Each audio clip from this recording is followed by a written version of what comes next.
Welcome into another episode of Locked On Phillies. In today's episode, ESPN put out their list of their top 100 players in Major League Baseball right now.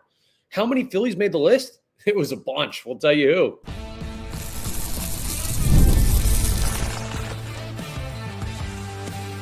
You are Locked On Phillies, your daily Philadelphia Phillies podcast. Part of the Locked On Podcast Network, your team every day. Yes, this is Locked On Phillies. I'm your host, Connor Thomas. Thank you so much for joining us today. We come to you as part of the Locked On Podcast Network, your team every day. You may know me from some of my other work in the sports talk space. I've been on air over at 97.5 The Fanatic, doing sports talk radio here in Philadelphia for 5 years, or the better part of 6 years now at this point. I've been a credentialed Philadelphia Phillies media member for 4 seasons, and this is now my 4th year as the host of Locked On Phillies. Please make sure you're rating, reviewing, subscribing to the YouTube, all that great stuff that really helps us out here on Locked On Phillies, also helps you out. Subscribing to the YouTube gets you notifications when new episodes are posted, so you never miss a thing. It's free, it's easy, so I appreciate everyone who's done that and everyone who's going to do that. In today's episode, we had an off day yesterday, so we get a chance to bounce around a little bit. So even if you're watching this after Wednesday's baseball game is played, still some like a lot of relevant stuff in here. We're not really previewing game 2 of Phillies Rockies all that much because everybody's back to healthy. Trey Turner should be good. JT Realmuto should be good. We know they got a lefty on the mound in Kyle Freeland. We'll talk like a little bit about it at the end of the episode. We know Wheeler goes to the Phillies. They should win this game. But there are some interesting little tidbits that came out over the last day or so that I wanted to get to, starting with ESPN's top 100 players in baseball list. The Phillies are heavily represented. Also, we haven't really dug into the torpedo bats conversation yet. We're going to do that coming up because the Phillies are now starting to use torpedo bats. Everybody's starting to use torpedo bats. What in the world are torpedo bats, and why do I think they're not long for the game of baseball? We'll discuss. And also, the Phillies' depth has been looking dangerous to start this year.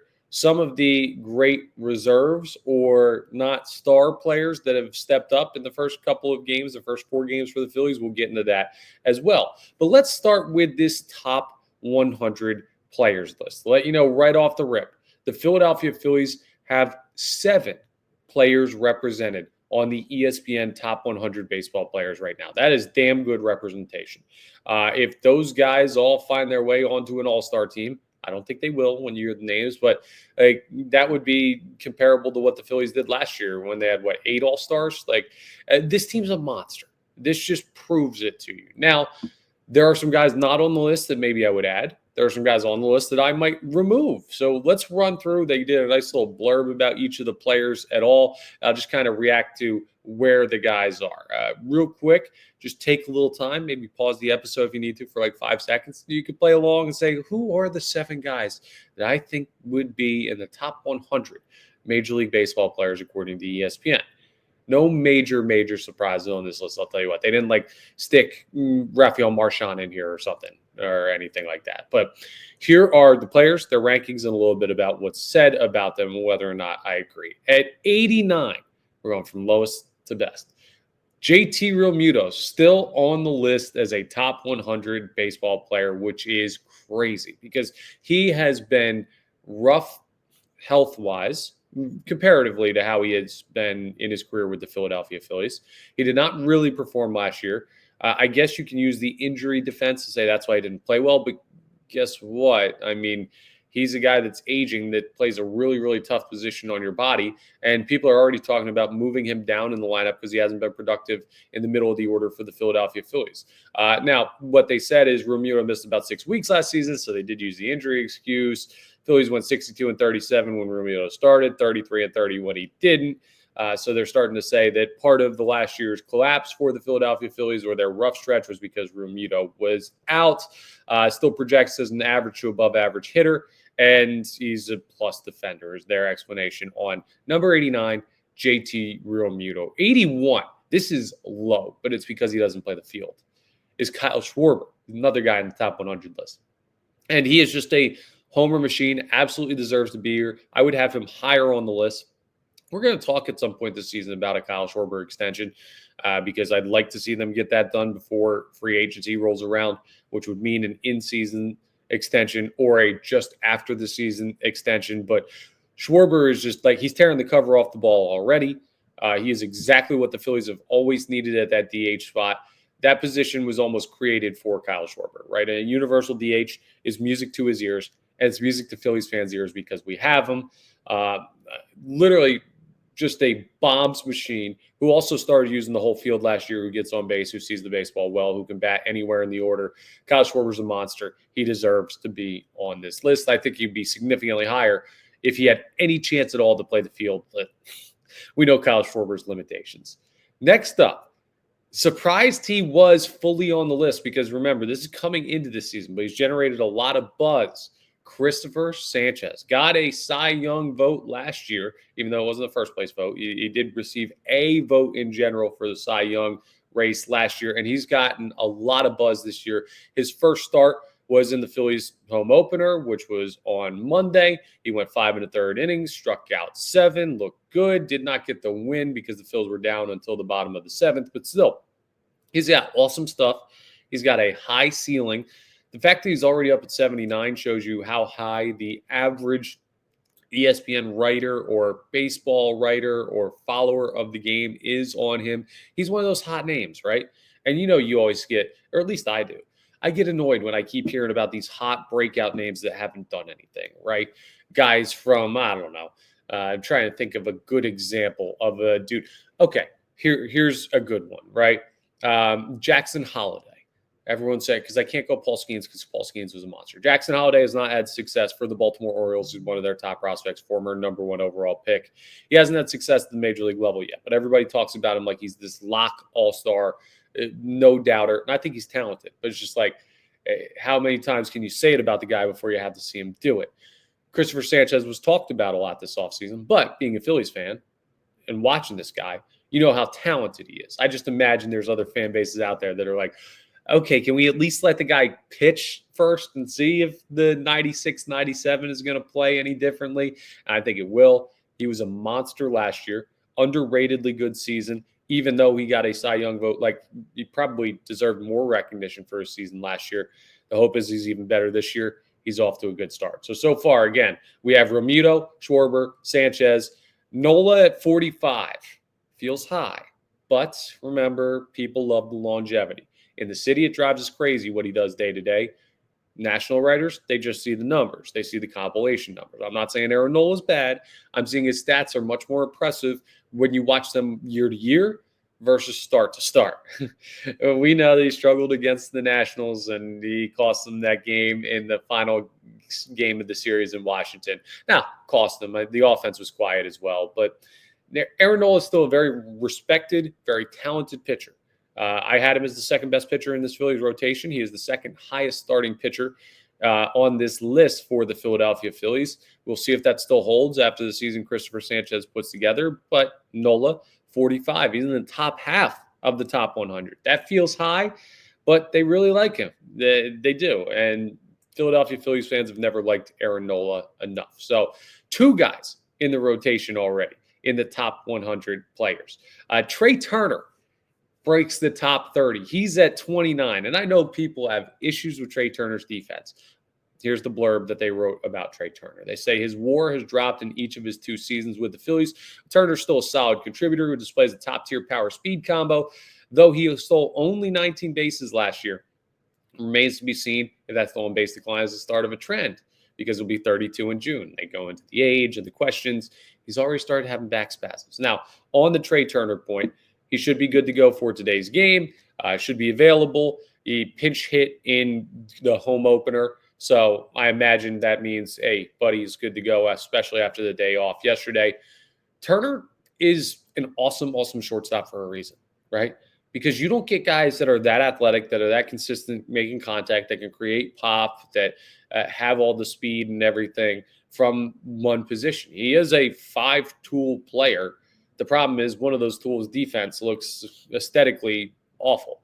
But what I'll tell you is he gets the job done, right? He does. Is he a plus defender? No. Is he the worst defender in baseball? Also no. He needs to be better this year, and that's something he's going to need to work on. That's why Bryce is thought as the future shortstop of this team in probably about 2-3 years. But Trey Turner is still an invaluable baseball player. And if he hits like he did last year with a little bit more pop, a little bit more stolen bases, a little bit better defense, yeah, the Phils are going to be just fine. And he may even do better from the leadoff spot if that puts him in a better spot. Trey Turner, just a reminder, he is still a top 29 baseball player in the sport, according to ESPN. This is not Phillies writers. These are national writers. 2 more to go, and you know their names. You just got to figure out where they rank. Bryce Harper's 11, which means he is no longer the highest-ranked Philly on this list.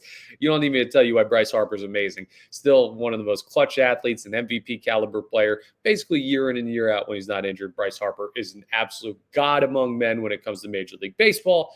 Zach Wheeler cracks the top 10 at 9. Arguably the best pitcher on the planet. The Philadelphia Phillies ace is just, he's everything you want in a horse that's going to carry you through a season. Normally pretty darn available, throws hard, great command, great movement, great makeup. Nothing ever flusters him. Can field his position. Gold glove guy. He takes the ball every day. He is a joy to have, Zach Wheeler. He is locked down for the long term going forward. So just a reminder, right? I could also make the case for on this list when healthy Ranger Suarez, out of the bullpen, Jose Alvarado. Ryan Kerkering was absolutely unbelievable last year. You could make the case for him if we're looking at like bullpen arms really, really being involved. They had a couple, but because there's so many position players, it's hard to get bullpen arms on there. I mean, you look at it and you say, okay, Nick Castellanos, could he be at 100? He's a little streaky, but the past couple of years, he's been pretty damn good. The Phillies have such – Alec Bohm was all-star starter at third base. He's not on this list. Like, there are a lot of talented players on the Philadelphia Phillies, and when you just go through that list to see that they have 7 dudes that are in the top 100 baseball players, and you can make the case for a couple more, that's just a reminder of why it's crazy to give up on this team before the season even really gets going. Because what? They look similar to they did the past years. If I was having 7 or arguably 9 or 10 players on the top 100 players in a 30-team sport, I would probably want to keep that team together too. That's just me. Now, something I might not want to keep going is the new trend in baseball. Coming up next, we're going to talk about it. Torpedo bats. What are they? Why are they? How are they? What in the world are we even talking about anymore when it comes to the sport of baseball? We'll discuss what's going on as we come up next on Locked On Phillies. First, though, let me tell you about wonderful pistachios. You're looking for a snack that's both delicious and nutritious. We all are. That's the holy grail, right? Well, crack into a good source of protein with wonderful pistachios. Wonderful pistachios is one of the highest protein nuts. Each 1 ounce serving has 6 grams of protein, giving you over 10% of your daily value. Plus, they're packed with fiber and better for you unsaturated fats to help keep you feeling fuller longer. Now, my favorite, you know it. I've still got the bag on my desk. You can see it if you're watching on the YouTube. That's just the nutrition facts. And the no shells variety, the sea salt and vinegar. These, you can just open it up, just pop them in your mouth. You don't have to crack the shells or anything like that. I don't like bone-in wings. I don't like bananas. I don't like anything I have to peel or crack. Well, that's perfect for me. Some people like the full experience. You can get the ones with the shells, but they have a billion different flavors and seasonings. So you can get the flavor you like, the style you like, and it always has those great nutritional factors that give you a quick protein boost. You'll be boasting about the protein boost that you're getting. And they're just the absolute best snack when you're trying to get in shape for the summer. So get snacking and get cracking with the snack that packs a protein punch. Visit wonderfulpistachios.com to learn more. That's wonderfulpistachios.com. All right, let's talk torpedo bats because this has become the hot conversation in all of baseball. The Phillies have started to order them. Apparently, Bryson Stott put in a request for him. We saw Alec Bohm using a torpedo bat in the home opener. If you're not totally familiar with what torpedo bats are, I'm going to tell you what they are, why I hate them, why I want the Philadelphia Phillies to completely start using them, right? Like, I am hating them completely out of spite, but I will not tell the Philadelphia Phillies to not gain the advantage that I believe they give. So the torpedo bat is basically this MIT scientists version of a baseball bat that was created for the New York Yankees. It has existed before this season, but they have just now gained prominence because multiple New York Yankees have started using them, and they've been starting to hit a boatload of home runs. Now, Aaron Judge is not using them. He's still hitting a boatload of home runs. So it's not for everybody and it's not needed for everybody. But what it does is it analyzes a player's swing. The bat doesn't.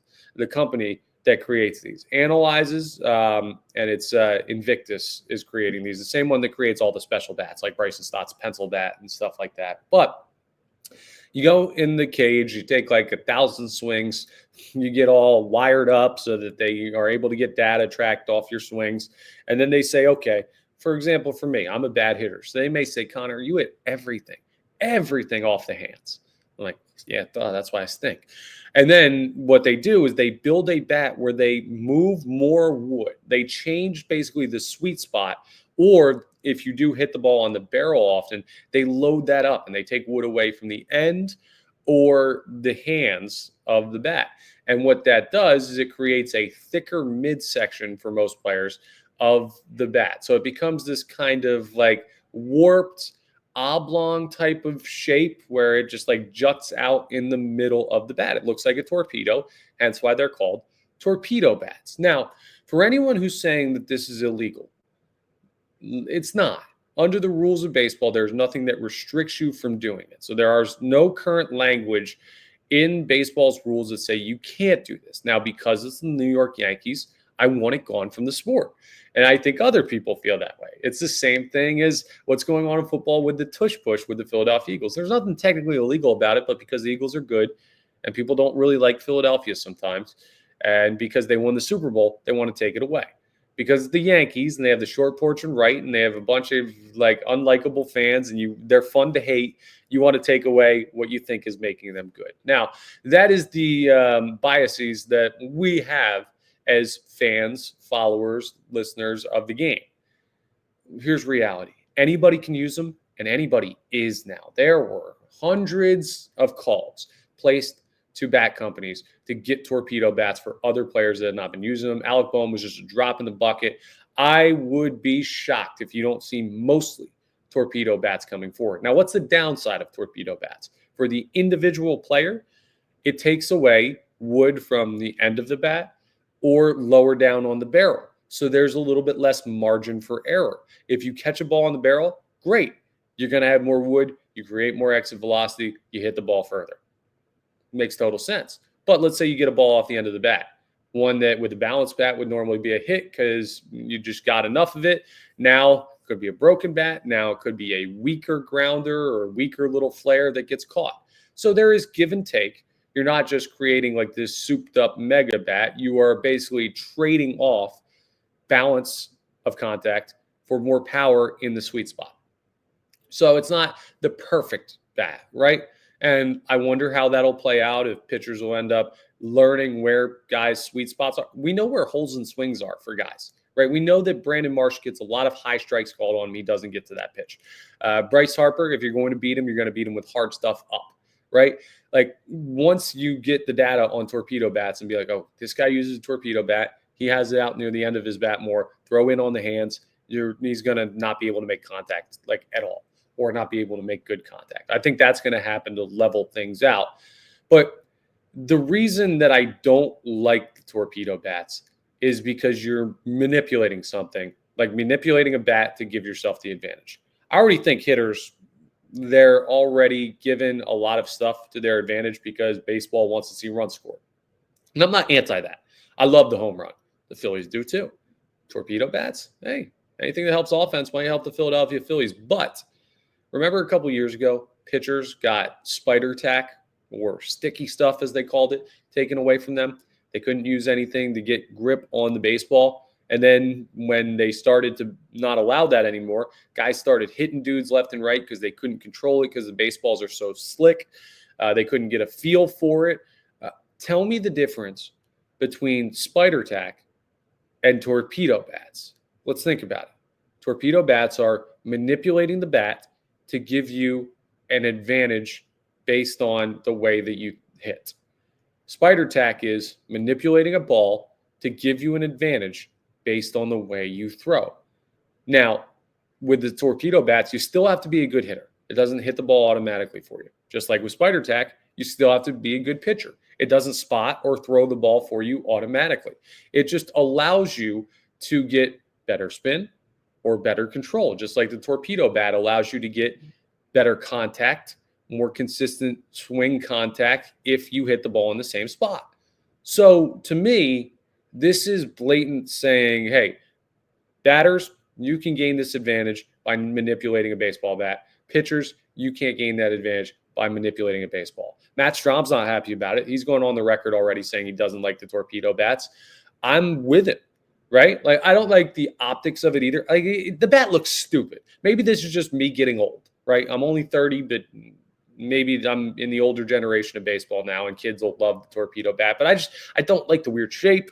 It just feels a baseball bat is something that has been a baseball bat for like ever, right? It's always kind of looked the same. There have been some changes, but it's never jutted out in the middle like that. It makes me feel like my sport is changing, and I don't like that. And that's just me personally, and maybe I'm wrong for that. But I have a microphone, so I get to voice my opinion. That's how I feel. So let me know in the comments what you think about the whole torpedo bat phenomenon, whether you'd want to see more Phillies use it or not, whether you think it's cheating or not.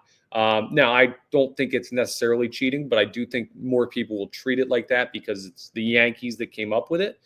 And just what you think about the torpedo bat's future in baseball in general, because this could be a league-changing type of development that we've already seen just a handful of games into the 2025 season.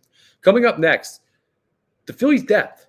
Is it looking dangerous to start the year? Because I can make the argument that it absolutely is. And we'll also just do a quick rundown of Game 2 against the Colorado Rockies as the Phils go for their second straight series win. We'll discuss all that coming up as we wrap up today's episode of Locked On Phillies. Let's talk about Monarch Money, because I got to pay rent.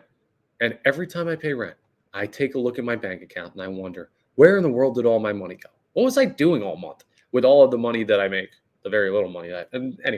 What did I do with all my money? I need to make sure I take care of my money, right? Because I'm not Warren Buffett. I don't have endless cash. Well, between dining out, online shopping, and entertainment, it's easy to lose track.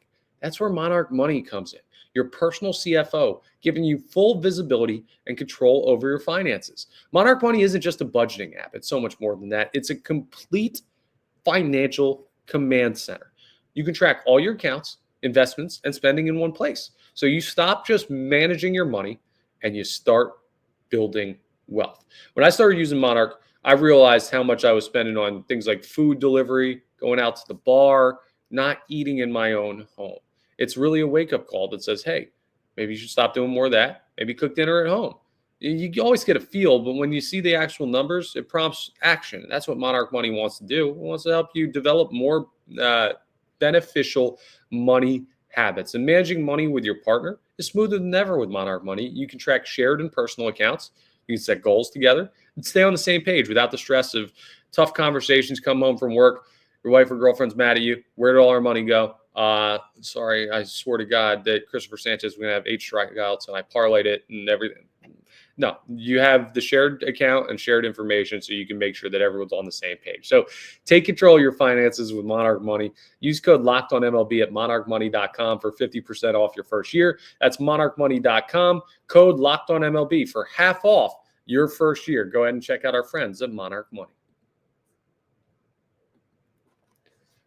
So the Phillies' depth is looking dangerous. Now, we haven't really seen Cody Clemens yet this year. I actually don't believe he's appeared in a baseball game for the Philadelphia Phillies, unless he was at the end of the Nationals game on Sunday, the final game of that series. I was doing some work on the car, so I was half watching the game on my phone, half trying to fix my thermostat in my Mustang. So, but Cody Clemens hasn't really showed up or anything. You haven't seen him. You have seen Johan Rojas a little bit, who has looked like a serviceable defensive replacement in the outfield. He hasn't really put together a crazy good at bat yet at the dish, but he was part of the kind of double switch almost, or the 2-part move of pinch hitting Trey Turner Monday against the Rockies, then putting Rojas in for Brandon Marshall center field, who Turner pinch hit for. So you trust him as a defensive replacement in the late innings. But the guys that I'm really looking at, like the 2 guys that have added depth, one guy is technically a starter, but he's a depth piece for the actual lineup, and the other guy is a true depth piece who's been big already this season. Let's start with the guy who's a true depth piece. Edmundo Sosa is so damn valuable for this baseball team. He never gets enough credit and probably never will. But when this era of Philadelphia Phillies baseball is done, Edmundo Sosa is going to be one of those guys who you forget about. And all you remember is in 20 years when someone brings up the name, hey, remember Edmundo Sosa? You go, yeah, I like that guy. And that's all you think about, right? And that is totally natural. Happens all the time. I'm not faulting anybody that's going to go through that transition over the next 2 decades of their life. But in the moment, it's time to realize this dude's really damn good. I don't know how many Major League Baseball teams he could start for in the middle infield, but it's not zero. And the Phillies are very, very lucky to have had him locked down. That's one of Dave Dombrowski's best moves since becoming the president of baseball operations for the Philadelphia Phillies, is acquiring Edmundo Sosa from the St. Louis Cardinals with a lot of years of team control. But he has been huge for the Philadelphia Phillies, making up for the injury, the back spasms for Trey Turner. He had the big go-ahead double in the game Monday in the home opener. You do not win that game without Edmundo Sosa because you do not get to Kyle Schwarber's home run. And then you don't get to that 4-1 deficit that allows guys to go yard twice, Kepler, Castellanos in inning number 8. So Edmundo Sosa has been great. He's good defensively. He puts together good at-bats. He is one of the best bench players in the sport of baseball. And he doesn't get enough credit, even though people love Edmundo Sosa. I don't know that I've ever heard a bad word about Edmundo Sosa. Even though people love him, there's a level of, we love this guy because he's fun and we like the personality. He deserves more than love. He deserves respect for the way that he plays the game of baseball. And he's going to be a big part of whatever the Phillies do this year, good or bad. A lot of it is going to be on the depth provided by Edmundo Sosa and the depth in the lineup provided by this guy who's been awesome to start, Max Kepler. For all of you folks out there, let me slow down because it's only 5 games, right? 4 games. Phils are 3-1. Yeah, 4 games. Lose the track of the days. It's only been 4 games. So I'm not running a Max Kepler victory tour with a 3-1 record in the month of April on April 2nd. I'm not doing that. But I will if he continues to hit like this. I'm just warning you. Because Max Kepler has been awesome for the Philadelphia Phillies through 4 games. He went yard in the home opener. He is putting together great at-bats versus lefties or righties. He is working counts. He's making the plays in left field. He doesn't have to do anything crazy. He is left field Nick Castellanos, right? That's all he is. That's all he has to be. I don't need him running into the walls. I don't need him making diving catches. I don't need him hosing guys on the base pass. Ball hit in the air, catch it. All right, that's it. There's no requirement for fielding expertise out of Max Kepler. Just don't look dumb out there. And he has it. And he's not going to. He's a solid left fielder. Compared to Kyle Schwarber, dude might as well be a Gold Glover. All due respect to Kyle Schwarber, not an outfielder. But he's done his job in the field and at the dish. Dude, the depth he adds to this lineup is awesome. It's awesome, especially if he can continue to hit lefties like he's shown he's able to through spring training and now the start of the season. We talked about Max Kepler, and a lot of people were like, nothing signing, not a splash move. He's washed. He stinks. He doesn't add anything. More of the same. All of this stuff. And guess what? Maybe when everything is all said and done, this is going to look silly, and he reverts back into the player he was in his last couple years in Minnesota. But if his ceiling is realized, the guy who hit 30-plus home runs before in a major league season, the guy who creates exit velocity seemingly simply, the guy who is a monster of a man, that if he starts making consistent, strong contact, he's going to be able to barrel some baseballs and hit them out of the yard at Citizens Bank Park at a pretty darn good clip. The guy that fields his position finally. A guy that seems to put together good at-bats and sees the baseball well. Could you imagine if that guy's batting 6th or 7th? And what that does compared to what you had in the roster last year? Last year, that spot was who? Austin Hayes? David Dahl? Yohan Rojas? Brandon Marsh? Yeah, he's an upgrade. He always was an upgrade. Now, how much of an upgrade was up for debate, but he's been really good for the Philadelphia Phillies so far this year. And I love what I've seen out of Max Kepler. I was high on Max Kepler, but that was because my brother's a Twins fan. And I always kind of watched Max Kepler from afar when he would have Twins games on when we lived together. Not Max Kepler, my brother. And I lived together, never lived with Max Kepler. But I remember watching the guy in 2019 and being like, yo, this dude's kind of sick. And it's been years, right? But saw what he was, know what he still can be for spurts, and we'll see how that plays out. So I'm higher on Max Kepler than most, have been higher on Max Kepler than most, but he is really showing it off to start the season. And those are two guys that are not their star players that are going to be big in determining how far this team can go this year. So Phil's Rockies comes your way 6:45 p.m. Wednesday evening, which is when I'm recording this. So it's coming up in just about an hour from when I'll be posting this episode. Phil's are minus 350 favorites. Kyle Freeland, tough lefty on the mound. May not get to a starter again, but we'll see. Bottom line, though, is Zach Wheeler's throwing for the Phils, and the Colorado Rockies lineup absolutely stinks. So should be another win for the Phillies. Should be a series win, and you better figure it out because Taijuan Walker throws tomorrow. So not a good sign if you're counting on that as far as a series-ending win. But Phil should go get a W tonight. Trey Turner is back in the lineup, batting leadoff against the lefty. So we'll see how that all plays out. But that's all for today's episode of Locked On Phillies. Thank you so much for joining us. We come to you as part of the Locked On Podcast Network, your team every day. Please make sure you're rating, reviewing, subscribing to the YouTube. All that great stuff that really helps us out here on Locked On Phillies. And I will talk to you tomorrow on the next episode of Locked On Phillies.